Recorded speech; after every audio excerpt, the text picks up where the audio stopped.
Welcome all my way of second year primary school. That's our Wiki time for science, and today we will start the last lesson of Unit 3, which is the lesson of nitrogen gas. So today we will finish Unit 3, which deal with the three gases which we have studied, which we have studied oxygen gas at first, carbon dioxide gas, and at last today nitrogen gas. But before we start our lesson today, I would like to show you a short video about the effect of carbon dioxide gas on lime water. We have talked about this video on the last episode. اتكلمنا الأسبوع اللي فات عن تأثير الكربون دايوكسيد على lime water, and we said that carbon dioxide changes lime water milky or cloudy or turbid.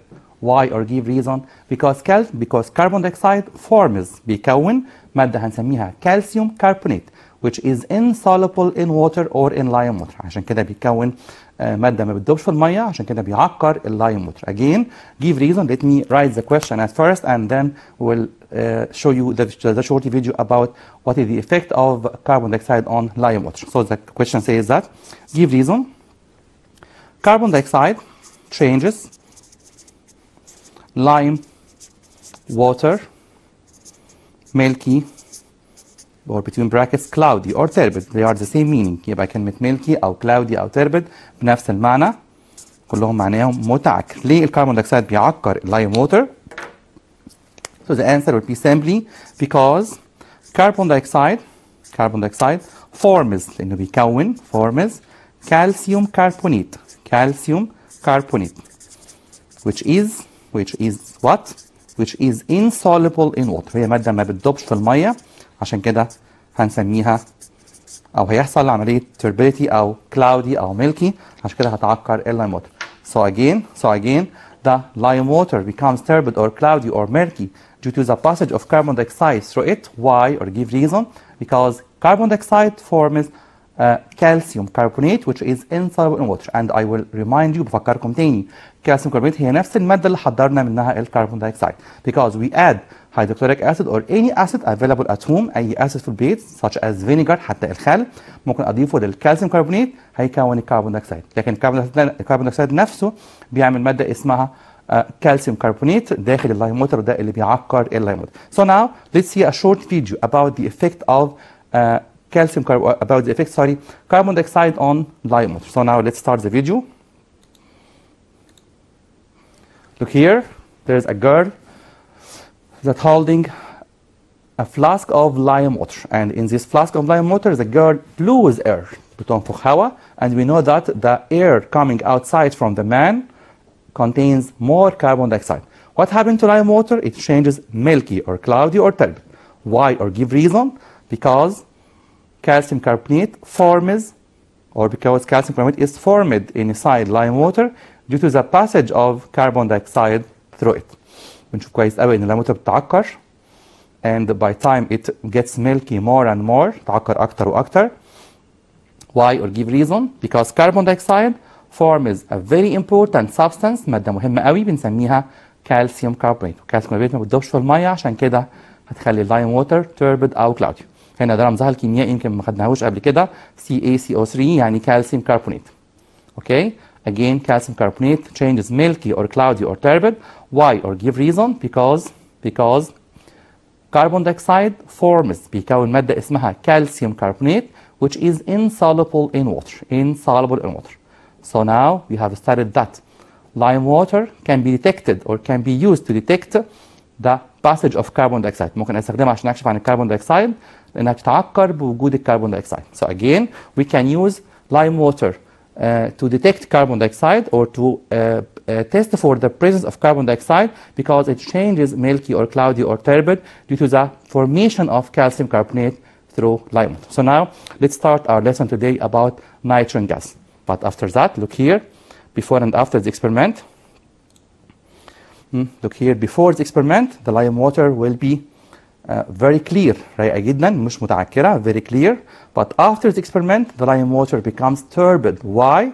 Or give reason? Because calcium carbonate is formed inside lime water, which due to the passage of carbon dioxide through it. So now let's start our lesson today about nitrogen gas. We know many information about nitrogen gas. We know that nitrogen gas occupies about 78% of air, or 78% of the air volume. So now let's start our lesson about nitrogen gas, the most abundant gas, or the highest percentage gas. Look, so at first, let me revise what are the percentage of each gas which we have started. We have started that air contains many gases such as oxygen, carbon dioxide, nitrogen, and other gases.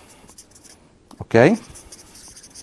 So what about the percentage of oxygen gas? It will be 21%, or it will equal 1/5 of air volume. And we have made a very important experiment to show that oxygen occupies about 1/5 of the air volume. So what about carbon dioxide gas? It occupied about 0.03% of air volume. It's a very small or very slight percentage. نسبة صغيرة جدا جدا جدا carbon dioxide. Although that, it's a very important gas. So what about nitrogen gas? The gas of today, غاز النهارده nitrogen gas, it will occupy 78%, or about approximately 4/5 of air volume. 4/5 of air volume. So we can say that the nitrogen gas is the most abundant gas. Again, nitrogen gas is the most abundant gas. هو أكتر غاز متوفر في الهواء. So we can prepare nitrogen gas today from the air itself. النهارده إن شاء الله نحضر النيتروجين gas من الهواء شخصيا، من الهواء نفسه. So let me show you some information about nitrogen gas. Like that, nitrogen is a chemical element found in a gaseous state. nitrogen chemical element، عنصر كيميائي، ودرسنا المرة اللي فاتت الفرق بين كلمة element و compound. element يعني عنصر، compound يعني مركب. الفرق بين الاثنين ان element consists of similar atoms. But what about compound? Compound consists of different atoms. And inshallah in prep stage, in prep 1, we will have a lesson about how to differentiate between element and compound. So let me revise you or remind you, sorry, again, what's the difference between element and compound. نراجع مع بعض تاني الفرق بين element و compound. I will write here element and I will write here compound. Okay? So nitrogen gas today consists of 2 atoms of nitrogen. They are similar. الاثنين متشابهين. هما 2 atoms نفس النوع nitrogen. So it will be a compound. So what about oxygen gas? Oxygen gas consists of 2 oxygen atoms, 2 similar also. So they will be, it will be an element again. So what about carbon dioxide? Carbon dioxide consists of 1 carbon atom and 2 oxygen atom. بيتكون من وحدة كربون atom أو ذرة كربون و2 oxygen. في اختلاف هنا يبقى الكربون دايوكسيد compound. So what about water? Water is H2O, or consists of 2 hydrogen atom and 1 oxygen atom. So they are different. So it will be a compound. So now we have differentiated between element and compound. Element again consists of only similar atom. كل الأتوم زي بعضها. لكن الcompound consists of different atom أو الأتوم فيها اختلاف. So again, nitrogen is an element consists of 2 atoms of nitrogen gas. So it will be a gaseous element. Again, nitrogen molecule, جزيء النيتروجين, is composed of 2 nitrogen atoms. So it has the shape like we have seen on the monitor now. Nitrogen atom or 2 nitrogen atom, it consists of 2 nitrogen atom. بيكون من 2 nitrogen atoms أو ذرتين نيتروجين. عشان كده هنسميه N2. So again, nitrogen molecule composed of 2 nitrogen atom. So it will be an element also. Another information about nitrogen gas. Nitrogen gas is called، بنسميه اسم غريب شوية أو مرة نسمعه، أزوت. وأزوت كلمة لاتيني معناها عديم الحياة أو lifeless. So why we call nitrogen gas with this name؟ ليه بنسميه أزوت أو lifeless؟ because it's inactive gas. لأن هو غاز غير نشط. يبقى دي سميناه أزوت أو lifeless. السبب الأول لأنه inactive gas غاز غير نشط. السبب الثاني because it isn't concluded، ما بيدخلش أو it isn't included in respiration or photosynthesis. طبعا عارفين كويس قوي ما فيش أي كائن حي بيعمل respiration للنيتروجين جاز، وكمان ما بيدخلش في photosynthesis الخاصة بالنبات. عشان كده بنسميه غاز عديم الحياة. مش عديم الحياة يعني هو مش مهم، لا هو مهم جدا جدا جدا، لكن هو اوريدي مش داخل في أي vital process، أي عملية حيوية تختص بالrespiration تنفس أو photosynthesis عملية البناء الضوئي. So again, nitrogen gas is called azote، بنسميه أزوت أو lifeless. Why? Because it's not included، ما بيدخلش في respiration and also not included in photosynthesis process. So again, because it's an inactive gas، هو كمان غاز غير نشط، عشان كده بنسميه inactive gas. So nitrogen gas is not included، يعني ما بيدخلش in respiration process. Also Nitrogen gas not included in photosynthesis process. So we call nitrogen what? بنسميه أزوت. بنسميه أزوت معناه عديم الحياة أو lifeless. Why? Because it's not included. It doesn't share. هو ما بيشاركش في respiration ولا كمان photosynthesis process. Another information about nitrogen is called azot. Why? Again, because it's doesn't share in photosynthesis process or respiration process. So nitrogen doesn't help in burning. Nitrogen ما بيساعدش في الإشعاع. Again, nitrogen doesn't help in burning. Scottish scientist Daniel Rutherford discovered nitrogen gas in 1772. مين اكتشف نيتروجين؟ عالم مشهور جدا اسمه دانيال رذرفورد سنة 1972. Again, التاريخ مش مشكلة بالنسبة لنا قوي، احنا مهم قوي نركز على the name of scientist. Again, Scottish scientist Daniel Rutherford discovered nitrogen gas in 1772. The existence of nitrogen gas. وجود نيتروجين احنا عارفين كويس قوي nitrogen gas occupies or represents 78% of the air volume. بيشغل تقريبا 78% من حجم الهواء، يعني أكبر كمية غاز موجودة هي النيتروجين gas or 4/5 أو 4/5 4/5 حجم الهواء. So again, nitrogen gas represents 78% of the air volume. Nitrogen contributes in the composition of all living organisms tissue. بيساهم في تكوين كل أنسجة الكائنات الحية. طب ازاي بيخش في الكائنات الحية او موجود في الليفنج اورجانيزمز تيشوز واوريدي هو مش داخل في الريسبريشن وكمان مش داخل في الفوتوسينثيسيس بروسيس.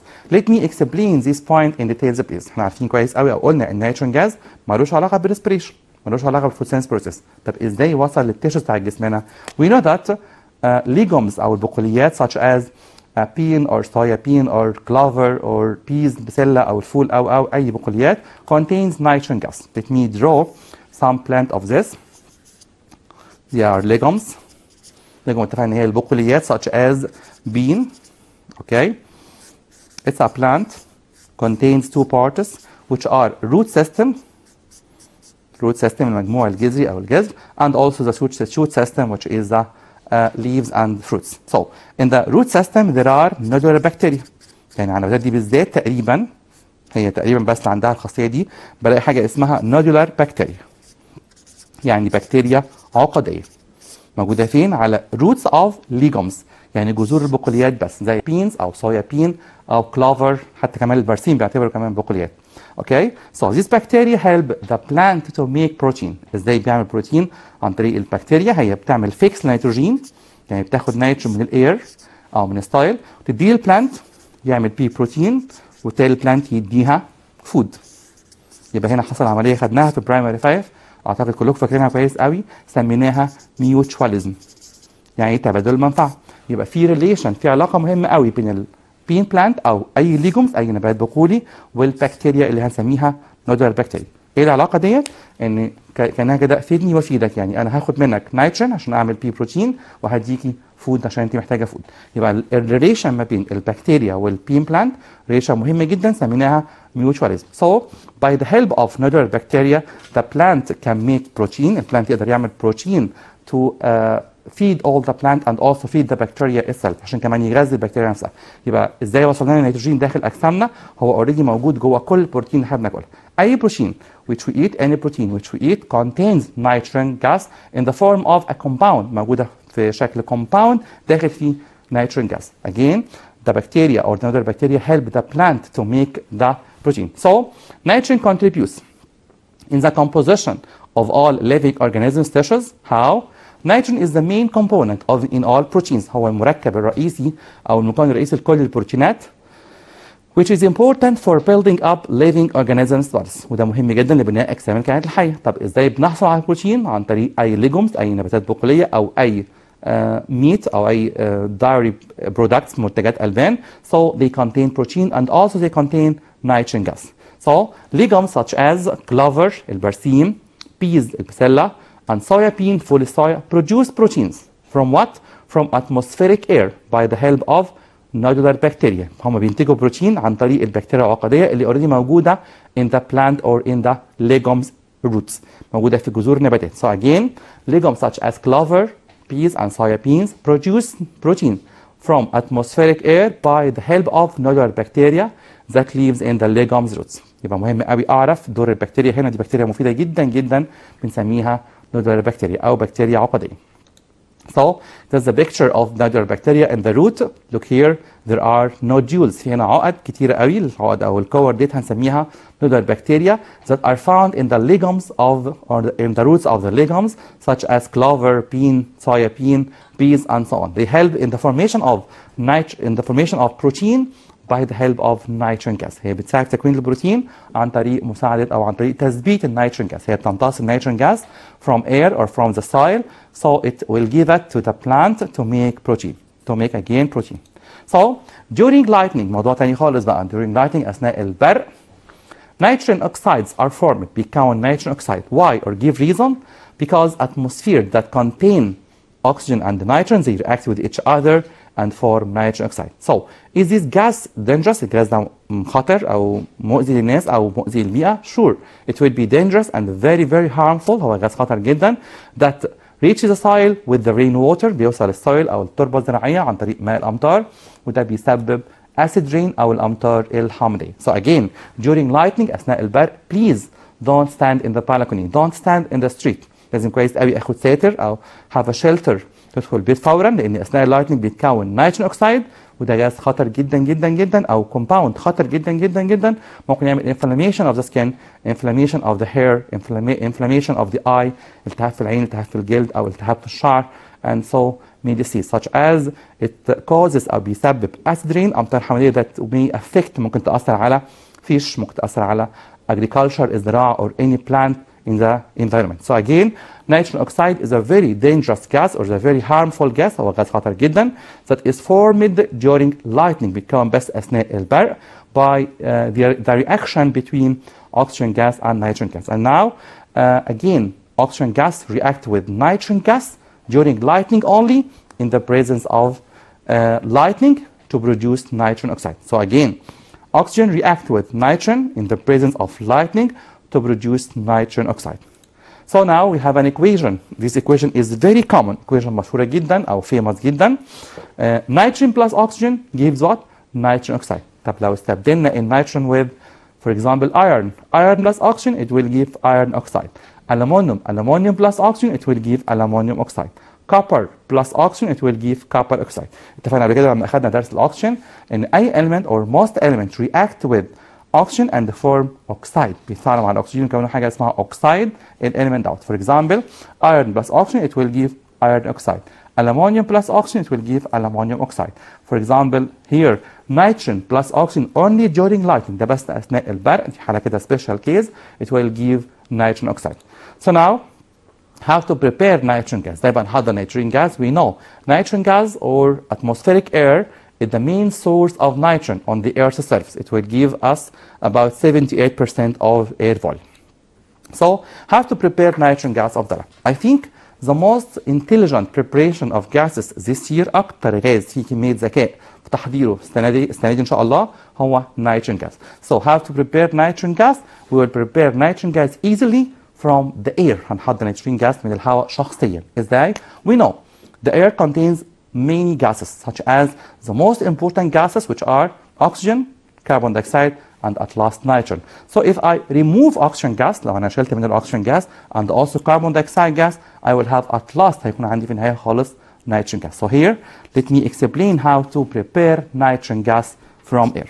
Okay, look here, air contains oxygen gas, carbon dioxide gas very small amount or very slight amount نسبة صغيرة جدا and also nitrogen gas. So if I remove oxygen gas and carbon dioxide gas لو شلناهم من الهواء عملنا عملية إزالة من الهواء I will have at last nitrogen gas. هيكون عندي nitrogen gas. So how can I prepare nitrogen gas in the lab?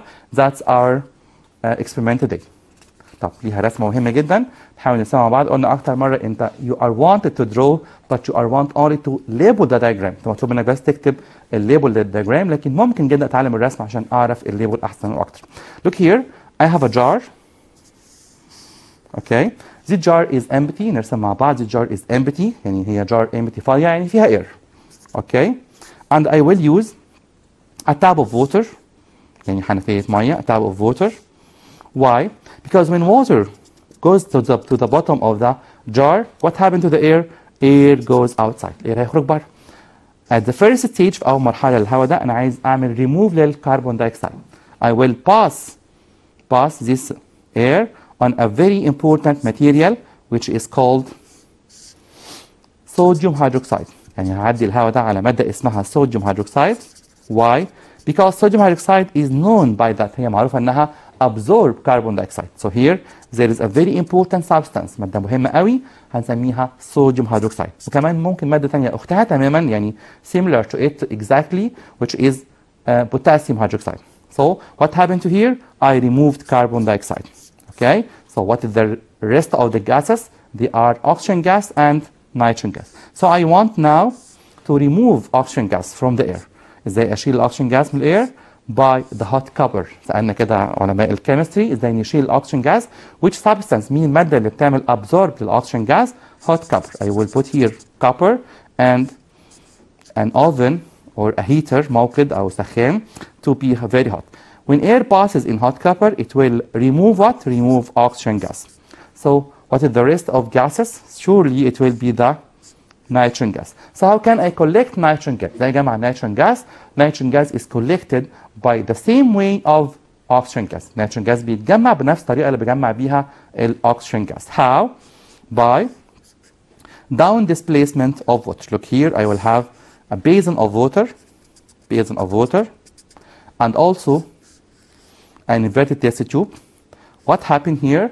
Nitrogen gas will go up and will replace water downward. Nitrogen gas هيطلع لفوق وهيعمل حاجة اسمها down replacement of water أو إزاحة سفلية للماء. So now I will prepare nitrogen gas. تبين كده في شكلها انها رسمة صعبة قوي ورسمة كبيرة قوي، لكن هي فيها رسمة منتهى الذكاء في منتهى العملية جدا. أنا بعمل preparation للنيتروجين gas practically بطريقة عملية جدا from the air من الهواء. إزاي؟ أنا بعمل منه removal إزالة أو بشيل منه oxygen gas and carbon dioxide gas. So how can I remove carbon dioxide gas? At first I can remove carbon dioxide gas by a very important substance. مادة مهمة قوي بنسميها sodium hydroxide أو potassium hydroxide.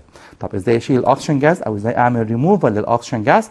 by a very important substance. مادة مهمة تانية هنسميها hot copper أو النحاس الساخن. So now I will have nitrogen gas only. كده أنا عندي الهواء بس فيه nitrogen gas بعد ما شلت منه oxygen gas وcarbon dioxide gas. So how can I collect nitrogen gas? I can collect nitrogen gas by the same way of oxygen gas because nitrogen scarcely dissolves in water. النيتروجين زي الاكسجين في النقطه دي بالذات انه نادرا ما بيدوب في الميه، عشان كده اقدر اجمعه عن طريق down displacement of water. So now let us see the way of how to prepare nitrogen gas from the lab. By the removal of what? By the removal of carbon dioxide gas and oxygen gas from the atmospheric air at the following. Look here. This is a very important image for nitrogen gas preparation. Look here. Here I have air. هنا عندي الهواء. And when I put or when I open the tap لما بفتح التاب of water goes to the bottom of the jar and air comes up. الهواء هيطلع لفوق. Air comes up in this tube and go to the first stage أو مرحلة. I will remove what? Remove carbon dioxide gas. How? By sodium hydroxide or potassium hydroxide.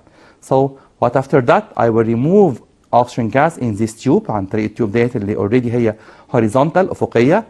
I will remove oxygen gas by hot copper. يبقى مين هو السبستانس أو مين هي السبستانس اللي بتعمل absorb للأكسجين جاز؟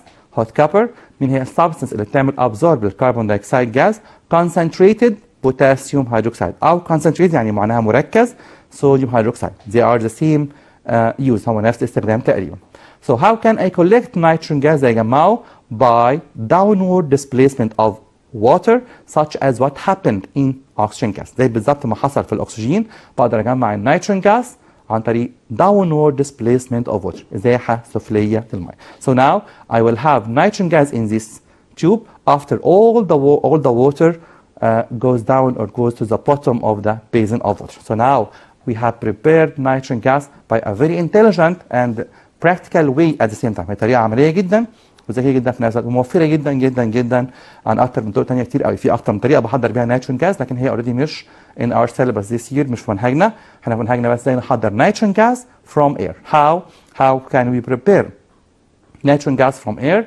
We can prepare nitrogen gas by the removal of the other two gases which are oxygen gas and carbon dioxide gas. How can we remove oxygen gas? We can remove oxygen gas by hot copper because hot copper absorbs oxygen gas. How can we remove carbon dioxide gas?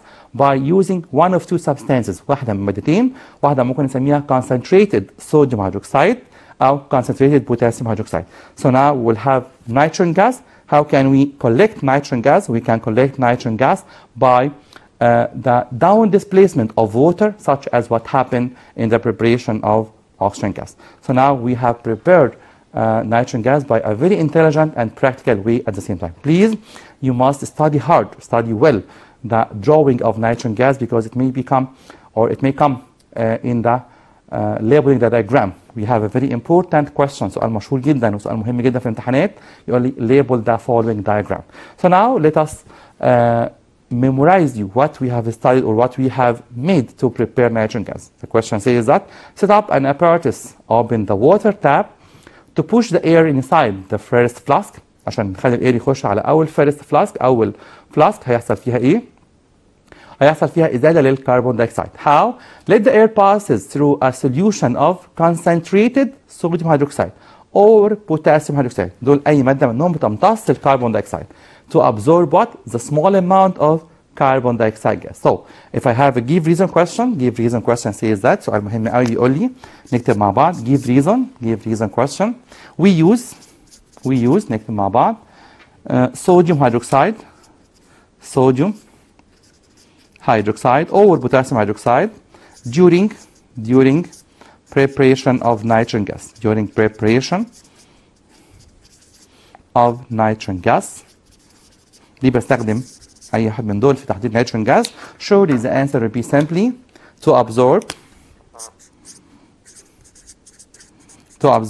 small amount or to absorb carbon dioxide gas directly. To absorb the small amount of carbon dioxide gas. عشان تمتص الكمية الصغيرة أصلا اللي هي موجودة من الكربون دايوكسيد gas. Because we know carbon dioxide gas is found in a very slight percentage. هو موجود already بنسبة صغيرة جدا، لكن برضه لازم أشيله عشان في الآخر خالص يبقى عندي nitrogen gas. So again we use sodium hydroxide or potassium hydroxide. Why? Or give reason to absorb carbon dioxide gas. Another idea، فكرة ثانية مهمة قوي. Let the air passes over hot copper. ليه بخلي الهواء يعدي على hot copper to remove oxygen gas as hot copper combines with oxygen. يعني الهوت كابر بيتحد مع الاكسجين وبيكون كابر اوكسايد، يبقى هو كده هيعمل امتصاص او اتحاد للاكسجين وهيخلصني منه. انا كده عندي في الاخر خالص at last I will have nitrogen gas. So again let air passes over hot copper to remove oxygen gas as hot copper combine with oxygen gas. So again let air passes over hot copper to remove oxygen gas as hot copper combine with oxygen gas. So now collection of nitrogen gas. زي نجمع نيتروجين such as or the same way of oxygen gas. احنا عندنا معلومة بتقول لنا ان الاكسجين gas والنيتروجين gas they are the same behavior with water. نفس سلوكهم مع المية. بيعملوا ايه مع المية؟ They are scarcely dissolving in water or they scarcely dissolve in water. So collect nitrogen gas by down displacement of water as oxygen gas preparation. نفس تحضير الاكسجين بالظبط هحضر فيه، او نفس يعني تجميع الاكسجين، مش تحضير الاكسجين كله طبعا، نفس عمليه تجميع، بس بقدر اجمع الاكسجين جاز او النيتروجين جاز by the same way بنفس الطريقه ان بعمل downward displacement of water. So now what are the properties of nitrogen gas? After we have prepared nitrogen gas, let us now know how or what are the properties of nitrogen gas. نعرف دلوقتي بقى ايه خواص نيتروجين. Nitrogen gas is a very important gas although its name is azot. برغم ان هو اسمه azot لكن هو غاز مهم جدا جدا في حياتنا. So we have many properties of nitrogen gas. Nitrogen gas is colorless, odorless and also tasteless. هو غاز عديم اللون وعديم الطعم وعديم الرائحة. Such as oxygen gas, they are the same in this property. Nitrogen gas is scarcely dissolves in water. Nitrogen gas نادرا ما بيدوب في المية such as or the same as nitrogen gas. نفس nitrogen gas نفس الأكسجين gas بالضبط. So again nitrogen gas and also oxygen gas scarcely dissolves in water. Another property, nitrogen gas doesn't help in burning. Nitrogen gas doesn't help burning. هنا عكس الأكسجين تماما، هو ما بيشتعلش أو كمان ما بيساعدش على الاشتعال، لكن الأكسجين gas doesn't burn but help in burning. So again nitrogen gas doesn't help in burning. Nitrogen gas doesn't help in burning but oxygen gas helps in burning. الأكسجين بيساعد في الاشتعال. Another property, Nitrogen gas can be condensed into liquefied nitrogen. Nitrogen gas ممكن استخدمه او ممكن اعمله عمليه تكثف بنحوله حاجه اسمها liquefied nitrogen which has a very important or a very low temperature. يبقى nitrogen gas ممكن تاني اعمل له condenses into liquefied nitrogen. liquefied nitrogen او نيتروجين سائل في الحاله دي بيكون عنده very low temperature which we will use in many purposes. هستخدمها في اهداف كتيره جدا جدا او اغراض كتيره جدا جدا. So again, nitrogen gas can be condensed into liquefied nitrogen. Nitrogen doesn't easily react with a lot of other elements. ما بيتفاعلش بسهوله مع اي element تاني عشان كده سميناه inactive او غاز غير نشط. Nitrogen gas doesn't easily react with a lot of other elements, so it's called inactive gas. Nitrogen combined with lighted magnesium ribbon. تاني مرة نتكلم عن magnesium ribbon.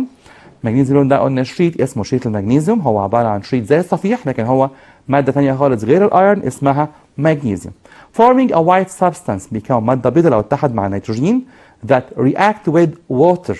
ولو اتفاعل مع المية كمان هيكون مادة اسمها أمونيا. أمونيا فين أول مرة نسمعها لكن هي مادة مشهورة جدا في اللاب، مشهورة جدا in industry في الصناعة which is called اللي بنسميها النشادر. So again ammonia gas how it is formed ازاي يتكون ammonia gas by the reaction of nitrogen gas and the magnesium ribbon and also water. هنا three substances that react with each other to form the ammonia gas. So again nitrogen combined with the lighted magnesium ribbon forming a white substance بيكون مادة بيضاء بنسميها ammonia that reacts with water which has a pungent smell. واحنا عارفين كويس قوي او يمكن شفنا في البيت لو استخدمنا الامونيا in baking biscuits في طريقة صناعة البسكوت بيكون ليها pungent smell يعني رائحة نفاذة جدا جدا جدا، رائحة صعبة قوي محدش يقدر يستحملها بسهولة. So again how can ammonia be formed ازاي تتكون الامونيا by the reaction of magnesium ribbon with nitrogen and also by the reaction of water, reaction of three substances which are water, magnesium ribbon and also magnesium ribbon and at last nitrogen gas. And also ammonia gas has what? Had a pungent smell لها رائحة نافذة. So now نوتا بينا ملاحظة مهمة جدا. Ammonia has what effect؟ أمونيا لها تأثير مهم جدا هنسميه alkaline effect. كلمة يمكن أول مرة برضو نسمعها. Alkaline means what؟ تأثير قلوي. يعني إيه تأثير قلوي؟ which changes litmus paper from red to blue. يعني بتزرق ورق litmus paper أو ورق عباد الشمس وأكيد شفناه في اللاب قبل كده أكتر مرة في الكربون دايوكسيد أو الأمونيا. So now let me compare between those two gases. عايز أقارن بين الأمونيا gas now and carbon dioxide gas. نكتب مع بعض carbon dioxide gas and ammonia. نكتب. Okay. Now I will have a comparison between ammonia gas and carbon dioxide gas. We know that carbon dioxide gas has acidic effect. ليه تأثير acidic يعني تأثير حامضي. That changes what to what? بيحول blue litmus paper into red. بيحول blue red. Okay. So what about the ammonia gas? Ammonia gas has an alkaline effect. تأثير قلوي. يعني ايه alkaline effect أو acidic effect؟ الاثنين عكس بعض تماما. Alkaline means that it changes red to blue. Red to blue يعني بيحول اللون الأحمر للون الأزرق. Again alkaline بنسميها القلويات يبقى هي بتزرق ليتمس بيبر او بتحول الريد للبلو. اسيدز الاحماض يبقى هي بتحمر ليتمس بيبر بتحول البلو لريد. So again ammonia gas has what effect? Has alkaline effect تأثير قلوي because it changes litmus paper from red to blue. So what about carbon dioxide gas? Carbon dioxide gas it changes the blue litmus paper into red because it has an acidic effect تأثير حامضي او بنسميه acidic effect. So now the importance and use of nitrogen gas. إيه أهمية nitrogen gas? Nitrogen gas has many importance such as it's used in filling car tires. بيستخدم في ملء إطارات السيارات that causes the relative constancy of volume when temperature changes. وده بيسبب ثبات في حجم الإطار لما الحرارة تتغير. احنا عارفين كويس قوي إن air inside the tire expand by heating and contract by cooling. بيتمد بالحراره يعني كده مش بروده. طب لو حصل بروده زي الايام دي كده او زي الايام اللي جايه in the winter the tire will be contracted هينكمش and it's not good for the car. What happened in the summer اللي يحصل في الصيف they will expand هيتمدد so it's not good also to the car. So what happened if I replace air inside the tire by nitrogen? ليه بستخدم nitrogen gas جوه الإطار? Because it has constant volume when temperature changes. So let me write this give reason question. It's a very important question of give reason about how to use nitrogen gas in the car tire. The question says, give reason, nitrogen gas, nitrogen or N2, is used in filling car tires. Why we use nitrogen gas in filling car tires? Surely the answer will be because nitrogen volume or N2 volume يعني حجم النيتروجين doesn't change by changing temperature. يعني الحرارة تتغير، تبرد، تسخن، gets hot, gets cooler. The nitrogen volume is constant. نيتروجين أو حجم النيتروجين بيستمر ثابت زي ما هو.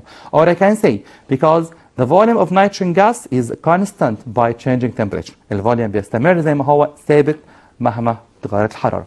So again, the volume of nitrogen gas doesn't change by changing the temperature. So now another importance of nitrogen gas. Nitrogen gas is used in what? Liquefied nitrogen. نيتروجين السائل قلنا عنده حرارة باردة جدا جدا. Is used in treatment of skin tumor. بيستخدم في علاج أورام الجلد زي such as cancer, such as tumor زي السرطان أو ما شابه ذلك يعني. So again, liquid nitrogen gas is used in treatment of skin tumors أورام الجلد.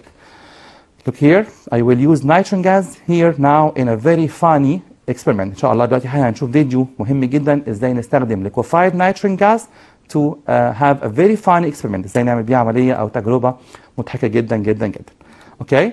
Liquefied nitrogen or cooling of food products. ممكن استخدم liquefied nitrogen في تبريد المنتجات الغذائية for preservation and transferring. يعني لما احب انقل منتجات غذائية من مكان لمكان او من بلد لبلد انا محتاج تبريد. ازاي استخدم تبريد؟ عن طريق liquefied nitrogen، عن طريق also liquefied nitrogen او حتى كمان الفلامبل او inflammable material اي مادة قابلة للاشتعال such as petrol, natural gas, coal and so on. اي ماده من دول ممكن تنفجر في اي لحظه او ممكن يحصل لها اكسبلوجن او اي فود برودكتس اي منتجات غذائيه بخاف عليها من الحراره بستخدم لها liquefied nitrogen. Liquefied nitrogen, why? Because it's a very very cool temperature. So again, it's used in what? Used in ammonia and ammonia nitrate. يبقى عرفنا من شويه النيتروجين بيخش في صناعه الامونيا وهي اسمها النشادر او ماده ثانيه اسمها امونيا نايتريت. والاثنين دول بنسميهم fertilizers يعني أسمدة. So again, it's used in making ammonia and ammonia nitrate to be used in soil fertilizers to have more healthy plants. عشان يكون عندي نبات صحي أكتر أو النبات يديني كمية yield أو محصول أكتر. So again, nitrogen gas is used in making ammonia and ammonia nitrate to be used in soil fertilizers. Also, nitrogen gas is used in or is used to store petroleum. بخزن بيه البترول أو liquefied explosive and flammable material أي مادة قابلة للاشتعال أو قابلة للانفجار. ليه؟ لأن النيتروجين gas is inactive and has a very very low temperature when it's cooled. لما بيكون نيتروجين liquefied نيتروجين سائل بيكون عنده حرارة منخفضة جدا جدا جدا. So again, nitrogen gas is used to store petroleum, liquefied explosive and flammable materials because nitrogen gas is inactive gas. Another property, nitrogen gas is used in a small amount to fill some type of lamp عشان أملى بيه بعض أنواع اللمبات. Nitrogen gas is used in a small amount to fill some type of lamps. Why? Because nitrogen gas again is inactive. هو غاز غير نشط عشان كده هيحافظ على عمر اللمبة وما يحصلش فيها burning أو combustion احتراق. So again, nitrogen is used in a small amount to fill some type of lamp. إن شاء الله الترم الجاي هندرس كويس قوي the structure of the lamp تركيب اللمبة ومهم قوي يكون جواها حاجة اسمها inactive gas غاز غير نشط زي النيتروجين gas كده. Okay? Nitrogen gas is used in a small amount to fill some type of lamps. Nitrogen gas also is used in manufacturing of gunpowder صناعة البارود لأن هو بيمنع الاشتعال فيحافظ على البارود لغاية ما نستخدمه already في أي حاجة يعني محتاجين نستخدم فيها البارود. So again, nitrogen gas is used in manufacturing of gunpowder. Nitrogen gas is used in manufacturing of electronic devices أي أجهزة إلكترونية محتاجين ما يحصلش فيها rusting لأن هو inactive gas فأكيد بيمنع rusting. Nitrogen gas is used in manufacturing of stainless steel. nitrogen gas بيستخدم برضه أيضا في صناعة الستانلس ستيل أو الحديد اللي ما بيصديش. ليه؟ لأن هو already inactive gas. لأن هو inactive gas فدي أكتر من استخدام في الgunpowder, stainless steel, electronic devices and so on. So now we will have a give reason question and after that we will see you a short video about funny experiment of liquefied nitrogen. First question says, Nitrogen is collected by downward displacement of water. ليه nitrogen gas بجمعه عن طريق إزاحة سفلية للمية such as what happened in oxygen gas because nitrogen gas scarcely dissolves in water. Another question. Concentrated sodium hydroxide is used during preparation of nitrogen gas to absorb carbon dioxide gas from air. ليه بستخدم الصوديوم هيدروكسيد؟ عشان يمتص carbon dioxide gas from air. Hot copper is used during nitrogen gas preparation. ليه بستخدم الهوت copper؟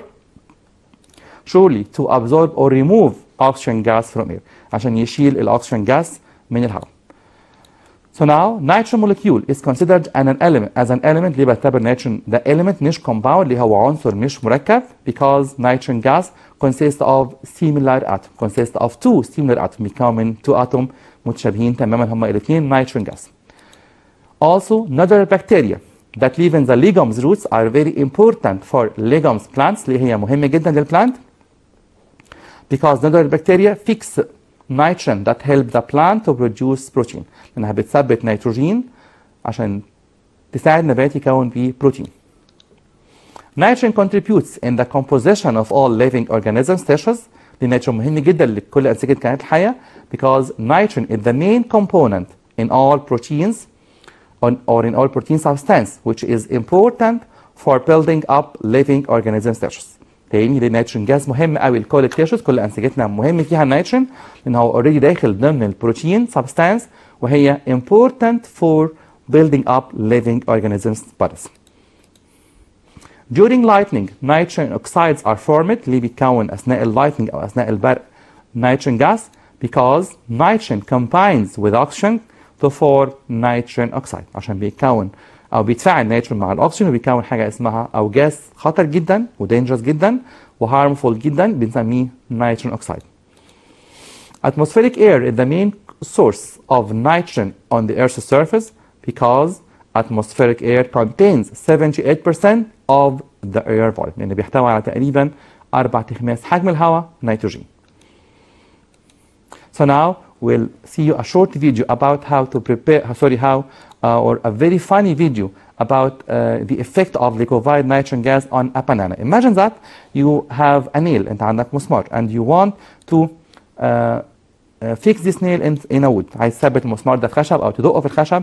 You will have a hammer or you will need a hammer. So now I will give you a banana to fix the nail in the wood. How? Banana is very very smooth material. مادة يعني لينة جدا أو طرية جدا. إزاي استخدمها to fix a nail in the wood? I will show you now how by the help of liquefied nitrogen to fix the nail in the wood by the banana. Look here. I will put here the banana in liquefied nitrogen. What happened to the banana? Video from the first. Need a hammer? Take a banana. أنت عايز hammer. لو أنت عايز شاكوش خد banana. Look here. I will pour some liquefied nitrogen in this bottle. Pour a very large amount of liquefied nitrogen and put the banana in this liquefied nitrogen. What happened to the banana after some minutes? It will get very very very strong like a hammer. هتبقى جامدة جدا تقريبا بالظبط زي الشاكوش. Okay, I will put the banana in the liquefied nitrogen. What happened to the banana after some while? It will get very strong. هتبقى جامدة جدا أو قوية جدا زي الشاكوش بالظبط like a hammer.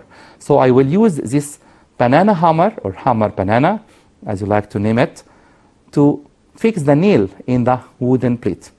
Look here, I will use this banana to fix the nail, but this banana is very smooth. How can I fix the nail with the banana? Because the banana is put inside the liquefied nitrogen, it will be very, very, very strong. Look here, the nail is fixed by the banana. How can I use the liquefied nitrogen?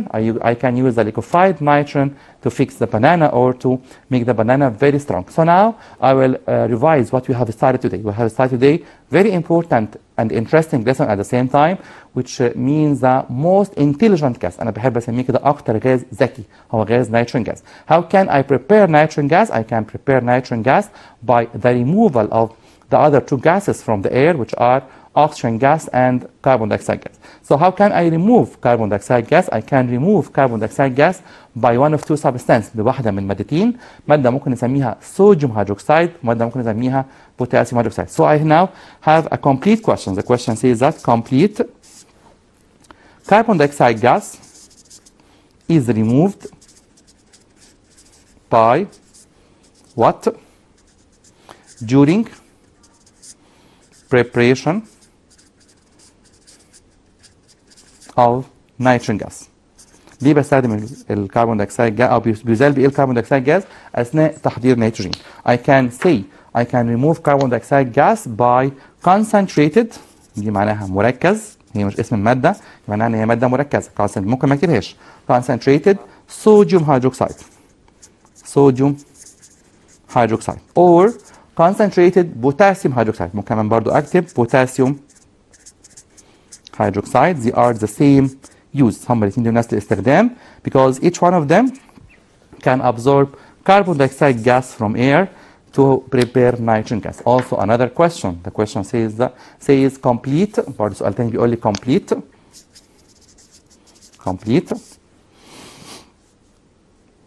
oxygen gas is removed by point during preparation، أثناء تحضير preparation of nitrogen gas. ليه بستخدم الأكسجين جاز أثناء تحضير nitrogen gas؟ أو إزاي بشيل الأكسجين جاز؟ سوري. I can remove oxygen gas by using hot copper or very hot copper، لازم يكون نحاس سخن جدا to react with oxygen and make what? Make copper oxide، هيكون مادة اسمها copper oxide. So this lesson is full of very important question, very intelligent question and a very intelligent way to prepare nitrogen gas from air. Another question, the question says that give reason question سؤال مهم قوي تاني بيقول لي give reason we can prepare nitrogen gas from air.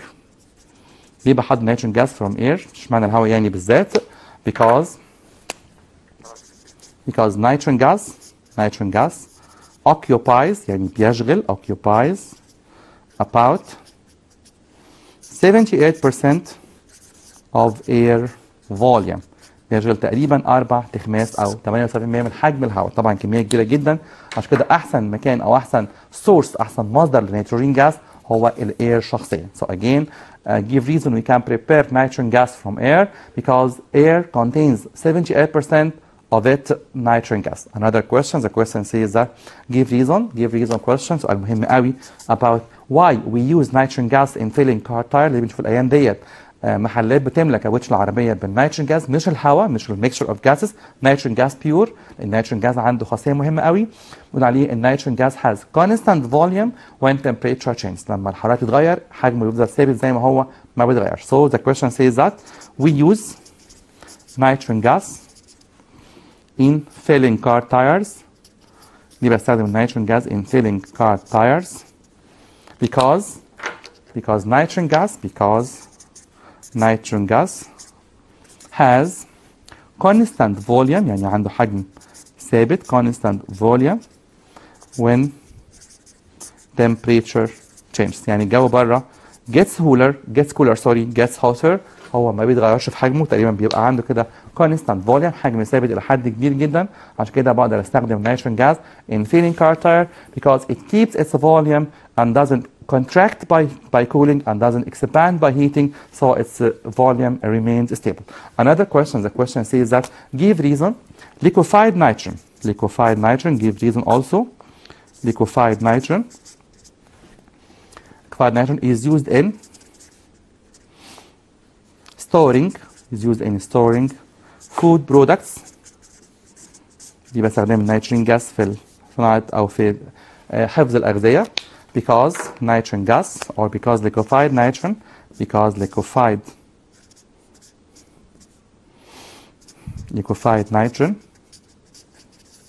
has a very cool temperature، درجة حرارة منخفضة جدا جدا، يمكن مش عندنا في منهج بس أقولها لكم that توصل تقريبا negative 195 Celsius. Again that liquefied nitrogen has a very cool temperature that reaches a very cool temperature that will be negative or minus 195. Minus 195. Another question of also give reason question. Give reason question. The question says nodular bacteria. Nodular bacteria. Nodular bacteria are very important. Are very important for the plant. ليه هي مهمة جدا للبلانت especially legumes خصوصا بالذات أي بقوليات because nodular bacteria forms what or fixes what لأنها بتثبت because nodular bacteria